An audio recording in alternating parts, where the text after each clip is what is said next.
4-inch water main that we have been relining. This is a separate break. It's on a 12-inch water line. It's a gate valve that gave way, and that's what's causing all of this water to leak at this point. I want to also start by commending the water department, Dayton Construction, the folks who are out here working. This is, we spent a lot of time over the summer on the 30-inch break on Huntington Avenue. It was in the summer, it was relatively warm out. This is more typically what happens with water breaks. They happen in this frigid cold weather as the ground shifts because of the frost and the temperature changes. Over the course of a normal year, we have about 30 or 40 of these breaks in any given year. This is typical of that.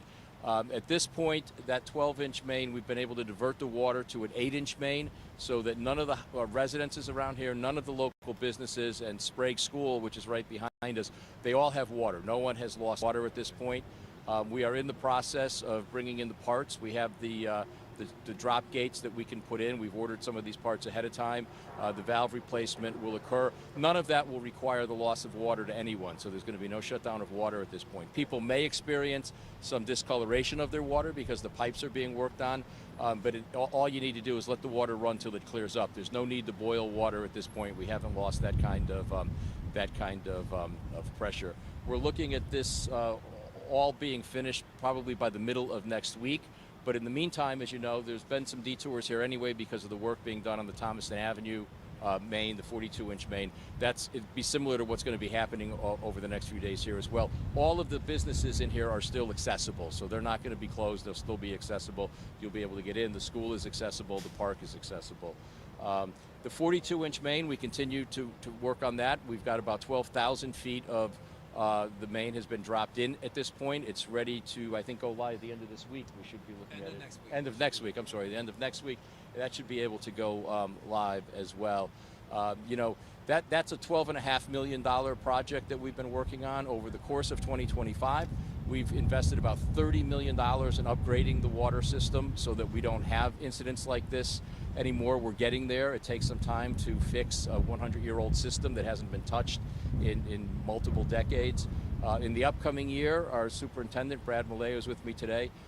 We'll be proposing a capital budget that will continue that deep investment in the infrastructure here.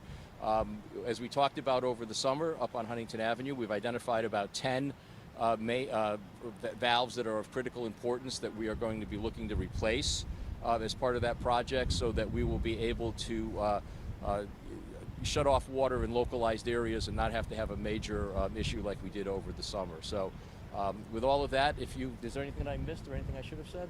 No, Anything you want to add? Okay. I don't know if you have any questions. I guess the only thing I think we know is happening Yep. is that it's a 100-year-old system, but I know people are frustrated to see once again another water main break here. I mean, what would you say to people? Well, it's not impacting the water, it's impacting things like that. Just Sure. As their frustrations. As I've said, it is a very, very old system. It has been long neglected. It's underground. People don't see it, so they don't look at it. We are working to do that. $30 million is a big investment in 2025. We're going to continue to do that. This line alone is $12.5 million that we're relining so that we can keep the main lines in place. The other thing that people have to remember, it's like potholes in the spring. This is New England.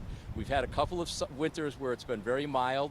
Now we're into the very bitter cold weather. It was below freezing. I mean, we were sanding roads this morning because the roads were icing up from the rain that came yesterday. When you get those shifts of below freezing and then thawing and then below freezing, the ground shifts, the old pipes, they move, they get struck, and then they break like this happens. What happened over the summer, which was a major break in the middle of the summer, is an anomaly. This is much more typical. These guys are generally out here in weather that feels like this. So they just have to be patient. We are working on it. Unfortunately, we just can't get it all fixed at once. It's a process to get it done, but we are committed to doing it. And as I said, I think $30 million in the last year is a huge investment. I think it shows what our commitment is here.